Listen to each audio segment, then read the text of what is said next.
Olá, boa noite, sejam todos bem-vindos. Começa agora o Terra Viva DBO na TV, o programa que traz os principais destaques sobre a pecuária de corte e de leite. Hoje vamos exibir o segundo episódio da série especial sobre a pecuária espanhola. A gente vai ver que a produção de carne por lá tem crescido nos últimos anos e que tem raças que já estão sendo utilizadas em cruzamentos industriais aqui no Brasil. Vamos conferir a reportagem do Sidney Maschio.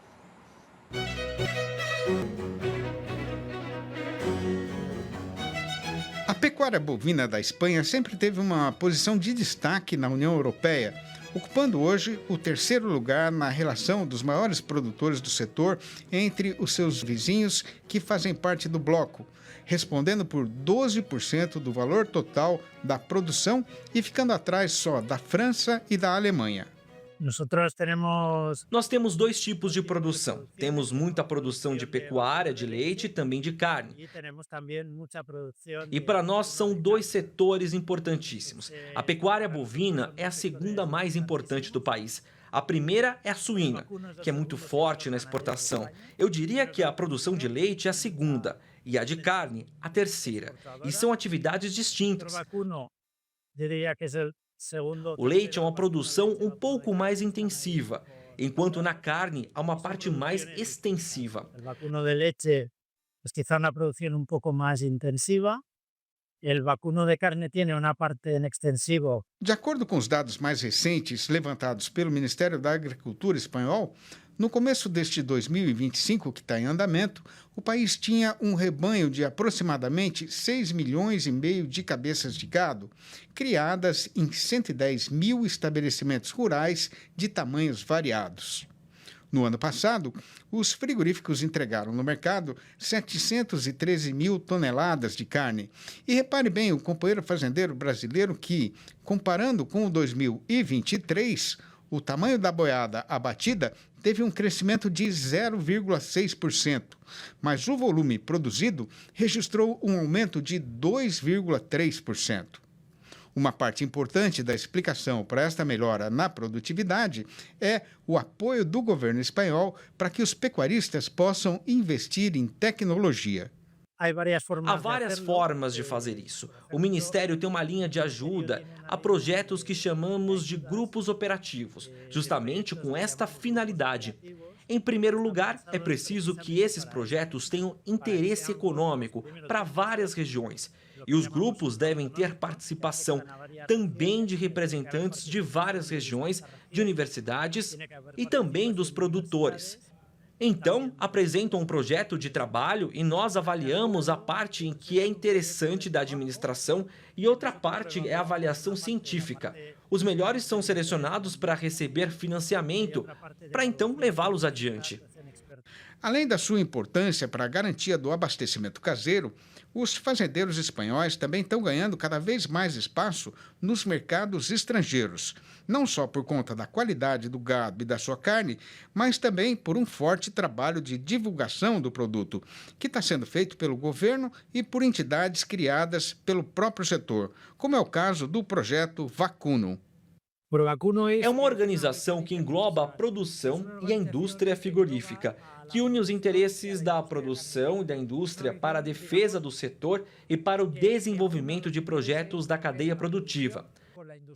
Basicamente, temos trabalhado bastante na abertura de mercados no exterior para a nossa pecuária. É muito difícil na União Europeia incorporar tecnologia na hora de produzir. Não podemos produzir com hormônios, com promotores de crescimento. Temos limitações para usar organismos geneticamente modificados na alimentação dos animais.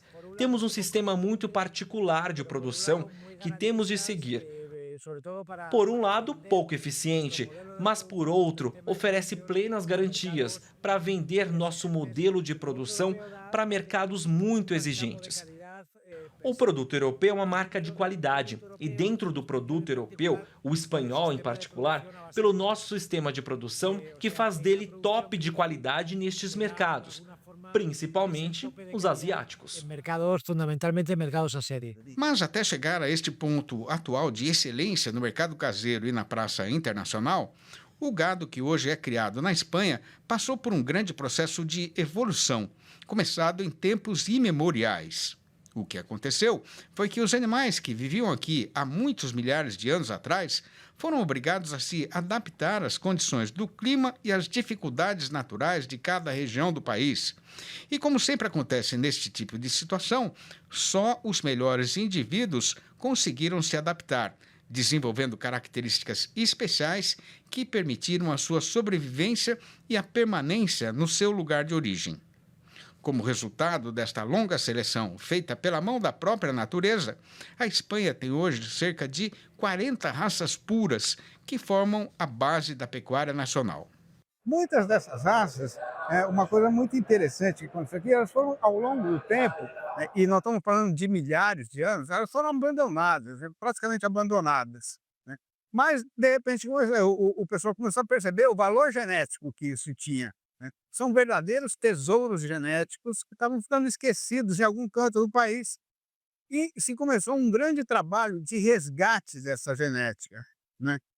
Porque eles entendem, a gente entende da mesma forma, que é extremamente importante você manter uma origem genética pura, né, de todas as raças. Porque isso depois pode ser usado de diferentes formas, né, para aperfeiçoar uma outra raça ou para fazer cruzamentos industriais, para acrescentar outras características que uma outra determinada raça não tem. O pecuarista Gerardo Noval é criador de uma dessas raças, chamada de Asturiana dos Vales, que se desenvolveu na região de Astúrias, no norte da Espanha. Numa prosa ligeira durante a feira de Saragoça, ele contou como foi o resgate desse gado. A Associação dos Criadores foi fundada em 1981, quando se juntou um grupo de pecuaristas com o objetivo de manter e proteger a raça. Nos anos 60, por decisão do governo, trouxeram raças de outras regiões da Europa. No caso do norte da Espanha, em Astúrias, trouxeram a parda alpina, que produzia mais leite, e começaram a cruzar com a asturiana. A raça asturiana pura ficou isolada nas zonas mais difíceis, zonas de montanhas em Astúrias, onde era mais difícil o acesso com outras raças. Em 81, se fundou a associação que incorporou mais ou menos 2.000 matrizes.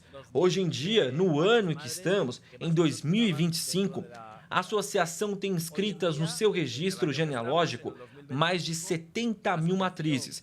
E somos a associação com maior número de animais inscritos no seu livro de registro genealógico, tanto em nível nacional quanto em nível europeu. E está constituída por 3.400 sócios. Está constituída por 3.400 sócios. Atualmente, além de estar presente em todas as regiões da Espanha, a Asturiana dos Vales também está avançando no mercado internacional por meio da exportação de sêmen para vários países, inclusive o Brasil, para fazer cruzamento industrial em fazendas no estado de Mato Grosso. A experiência que temos de cruzamentos no Brasil é com a raça Nelore, e os resultados estão sendo muito satisfatórios, tanto para nós, porque nos alegramos de poder contribuir com a melhoria de qualquer pecuária, e os resultados são que a nossa raça oferece, neste caso, ao Nelore, melhor conformação de carcaça, portanto, maior rendimento de carne, e por ser uma raça muito precoce, em curtos prazos de desenvolvimento dos bezerros. Hoje em dia, com os resultados que estão tendo no confinamento dos bezerros, já estão considerando carcaças de mais de 300 quilos, com uma idade de 18 meses de terneiros. E depois, o que é mais importante, os pecuaristas do Brasil que estão usando a nossa raça é que o índice de conversão dos bezerros é muito mais baixo do que cruzando com outra raça. É muito mais baixo que cruzando com outra raça. Conforme este trabalho de resgate das raças originárias foi evoluindo e ganhando força, os pecuaristas espanhóis e as autoridades locais foram percebendo que este processo tinha importância nacional e precisava ser tocado de forma unificada, para não deixar de fora nenhuma região do país. E foi assim que nasceu a REFEAGA, a Real Federação Espanhola das Associações de Gado Selecionado. Na terceira e derradeira parte da nossa reportagem especial sobre a pecuária da Espanha, a gente vai saber como é que funciona a entidade e também vai conhecer nas montanhas de Ávila a raça avilenha negra ibérica. Não perca!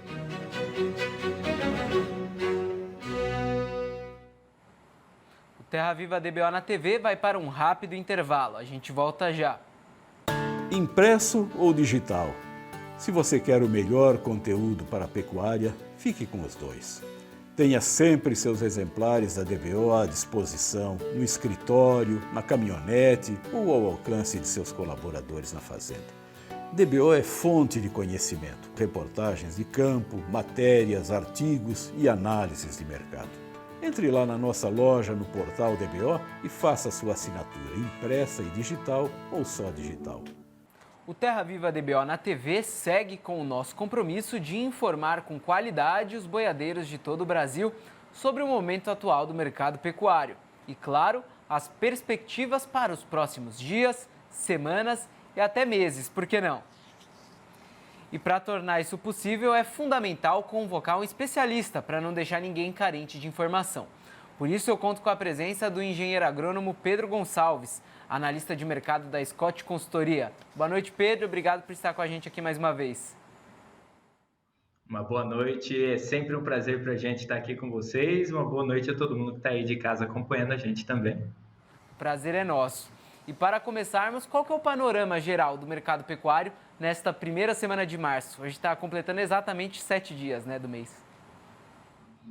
Exatamente. Começamos aí um cenário que a gente viu no final de abril, aquelas quedas consecutivas por cotação da arroba do boi gordo, um preço, uma cotação que não vinha mais tão firme assim. A gente está com uma semana até um cenário um pouco mais de estabilidade. Inclusive hoje a gente vê algumas unidades frigoríficas ofertando um pouquinho a mais até pela arroba do boi gordo, mas o cenário é de bastante estabilidade.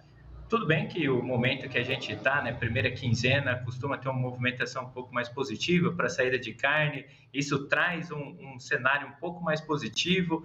A gente está, inclusive, o Dia das Mães chegando, justamente nesse domingo. É uma data comemorativa muito importante para o escoamento de carne, a segunda melhor, inclusive, em movimentação. Deve ser um cenário um pouco mais positivo, mas maio tende a ser justamente um mês de cotação mais pressionada. A gente fez um estudo recentemente e é um dos meses com a característica mais formada em relação à queda de preço, O mês de maio, nos últimos 15 anos, praticamente, a média de preços pagos sempre foi abaixo da média paga aí no mês de abril. Claro que o mercado futuro desenha um cenário um pouco mais trágico, uma arroba mais próxima de 310, até um pouquinho abaixo disso, 309, um cenário assim. Não esperamos tão pressão assim em cima da cotação da arroba do boi gordo. Tudo vai depender daquilo que eu sempre falo, da oferta e da demanda. A oferta que vem um pouquinho mais elevada para esse período, por causa das condições de pastagem, que ficam um pouco piores, e a oferta vem um pouco maior. Mas se tivermos uma demanda bastante aquecida, não é tão comum assim, principalmente pensando numa segunda quinzena, a gente poderia ter uma cotação um pouco mais firme. Para a primeira quinzena isso é possível, justamente pelo consumo um pouco melhor, mas a segunda quinzena, com uma oferta um pouco mais forte de boiada, de bovinos terminados, deve sofrer um pouco mais as cotações para esse próximo período. Eu ia perguntar justamente sobre isso, sobre quais fatores estão influenciando os preços nesse momento. Se citou a oferta, eu quero saber se a oferta de animais prontos para o abate está pressionando aí esses valores. Exatamente. Inclusive, para esse momento, além de a gente ter a oferta de bovinos provenientes de pastagem, porque o que acontece? A gente está no caminhar aí do outono. Conforme a gente vai entrando mais firme no outono, já caminhando para o inverno, a condição de pastagem diminui bastante. A questão da luminosidade, a duração dos dias é menor, então a gente tem uma menor disponibilidade de luminosidade ao longo do dia para a pastagem, ela se desenvolve um pouco menos, e também a questão da chuva. É claro que, para algum momento, algumas regiões, inclusive, diferente do que costuma acontecer, as chuvas estão vindo muito bem, ajudando um pouco o desenvolvimento das pastagens. Elas ainda estão boas, nada muito severo nas principais regiões monitoradas aqui pela Scott Consultoria, mas o caminhar de maio deve ter justamente condições de passagem um pouco piores, e aí o produtor não consegue segurar aquele bovino na propriedade, ele tem que aliviar um pouco mais para garantir a produção ao longo do tempo. E aí a gente vê essa oferta um pouco maior de bovinos provenientes de pastagem para esse momento. O que acontece também é que nós já estamos começando a ver a oferta de bovinos terminados em confinamento. Eles começam a aparecer no jogo e isso traz uma movimentação de maior oferta para esse momento também, Perfeito, Pedro. E agora mudando um pouquinho de assunto, Os dados preliminares de exportação de carne bovina em maio indicam qual tendência? Estamos mantendo esse ritmo de 2024 que a gente vem conversando ou vai haver alguma mudança relevante? A movimentação para agora ainda é bastante positiva, né? Inclusive, se a gente pega março e abril, o cenário foi bastante positivo, a tendência é que maio siga nessa toada, 12 mil toneladas embarcadas diariamente, o cenário ainda é bastante positivo. Inclusive, se a gente pega abril, o faturamento com a exportação de carne bovina foi o quarto maior no comparativo mensal entre todos os meses da série histórica, ou seja, 1,22 bilhões de dólares, né, com faturamento de exportação, ou seja, o cenário é bastante positivo. É claro que a gente tem o receio da guerra comercial, China e Estados Unidos, qual que vai ser o comportamento da maior parte dos países, né, durante essa guerra, muitas incertezas ainda, a questão da tarifa. Claro que a gente começa a ver os Estados Unidos e China acenando para um acordo um pouco mais próximo disso, mas ainda é um cenário bastante incerto. Porém, para o curto prazo que a gente está vendo é que sim, a exportação deve vir bastante acelerada, o preço pago, inclusive, bem mais próximo e mais firme dos 5 mil dólares, cenário muito mais positivo. Pedro, e há demanda aquecida por animais de reposição ou os pecuaristas estão mais cautelosos neste momento, na hora de repor o rebanho? 2025 a gente brinca bastante aqui que vai ser o ano da reposição, né? E para esse momento o que a gente está vendo, monitorando, segundo o nosso monitoramento, é que inclusive a demanda está crescendo para esse momento. Não é uma coisa que costuma acontecer bastante, mas a gente está vendo um cenário de cotação muito mais firme para todas as categorias de reposição. Inclusive já faz um tempo aí que a gente não vê uma cotação diminuindo bastante o preço, né? Uma redução drástica na cotação. Eles vêm muito positivo, uma recuperação do ar. Se a gente pega o bezerro, está no maior patamar lá desde agosto de 2024, ou seja, faz bastante tempo aí, está recuperando esses preços. A cotação hoje já é 40% mais cara do que foi ali no mesmo período do ano passado. É um cenário muito mais positivo, né? Com uma demanda mais aquecida por bezerros, e a gente tem que lembrar, salientar bastante a questão da oferta, que ela deve ser menor para 2025, deve ser menor também em 2026, visto esse abate de fêmeas que a gente teve nesses últimos 3 anos praticamente, né? Abate de fêmeas muito acelerado, acabou diminuindo a quantidade de matrizes na reprodução, né?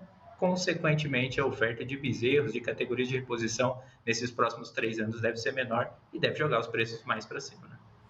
Pedro, muito obrigado pela sua participação aqui mais uma vez. Acho que as dúvidas aí dos pecuaristas foram sanadas. Claro que tinha mais, mas não tem mais tempo, tá? Obrigado. A gente que agradece mais uma vez. Qualquer dúvida, a Scott Consultoria está aqui para ajudar todo mundo na pecuária do nosso país. Obrigado, até a próxima.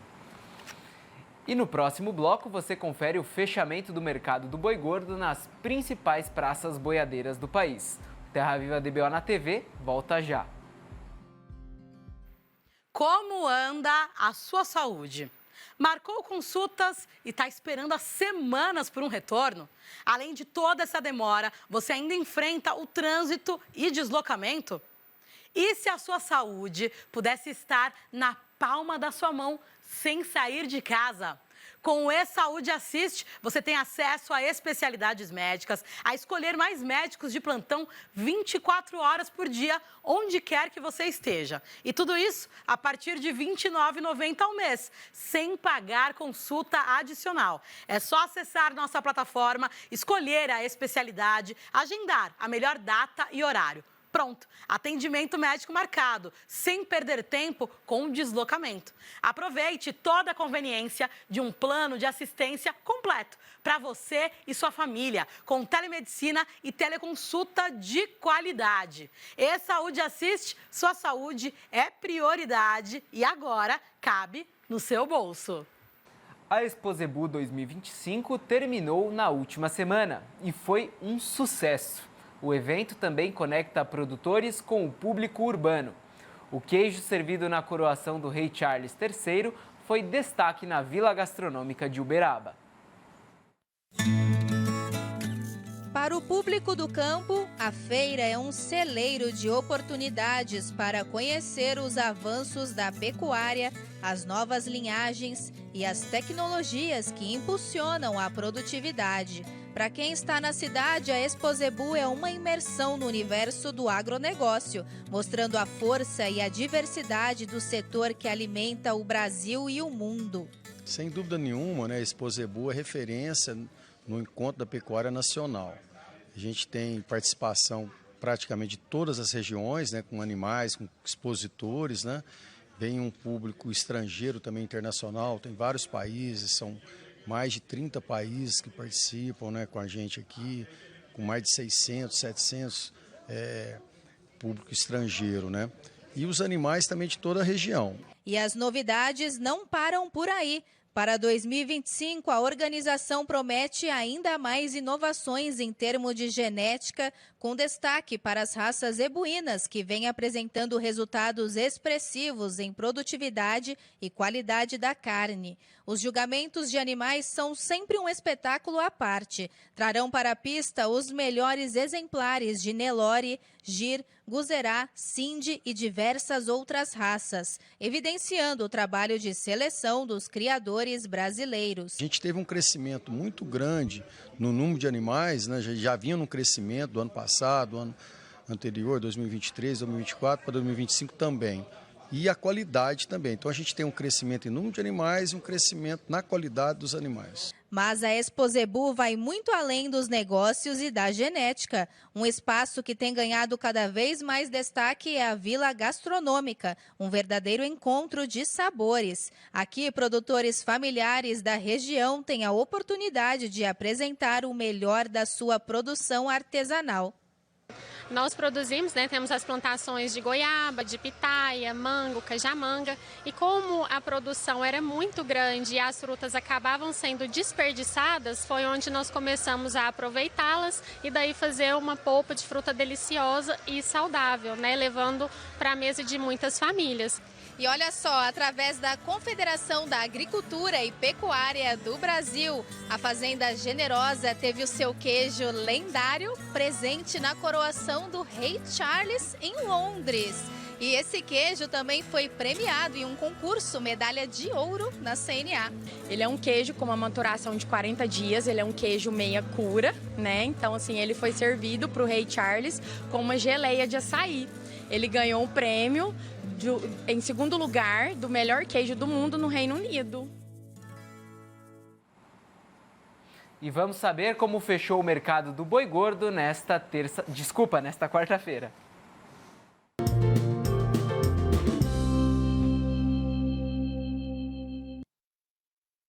No balanço do dia da Scott Consultoria, foram apuradas mudanças nas cotações em 14 das 32 praças boiadeiras de todo o país. Começando a listinha do dia por Belo Horizonte, a capital de Minas Gerais, onde o boi caiu para R$ 294, a prazo e ainda sem descontar o fundo rural. No norte do estado, o macho também caiu e fechou em R$ 293. No sudoeste do Mato Grosso, o preço da vaca reduziu para R$ 295 por arroba. Em Cuiabá, o boi agora é comercializado por R$ 318, o mesmo preço do macho do sudeste matogrossense. E por lá a vaca também caiu para R$ 290 redondos. No Acre, o pecuarista viu a cotação do boi cair e agora é vendido por R$ 255. No norte do Tocantins, a queda foi geral, com o macho fechando em R$ 290 e a fêmea R$ 260. No sul do estado, o boi caiu para R$ 293 e a vaca para R$ 262 por arroba. No sudeste de Rondônia, o preço do macho foi reajustado negativamente para R$ 270 redondos. Em Redenção, no Pará, quem caiu foi a fêmea, saindo agora por R$ 263. No Espírito Santo, o preço da vaca também teve uma redução, fechando em R$ 268. No Rio de Janeiro, queda geral. O boi sai agora por R$ 303 e a vaca R$ 277. No noroeste do Paraná, a fêmea caiu para R$ 283. E a única alta do dia ficou em Santa Catarina, onde o boi subiu para R$ 319. E olha, antes de encerrar o nosso programa, eu gostaria de mandar um abraço especial para a nossa telespectadora, Vitória Proença, que está nos acompanhando. Ela cria Cenepol lá em Santa Catarina, se eu não estiver enganado, o município é Rio das Antas. Vitória, um abraço e obrigado por estar acompanhando aqui o programa, viu? E o Terra Viva DBO na TV fica por aqui. Obrigado por estarem com a gente e uma ótima noite a todos.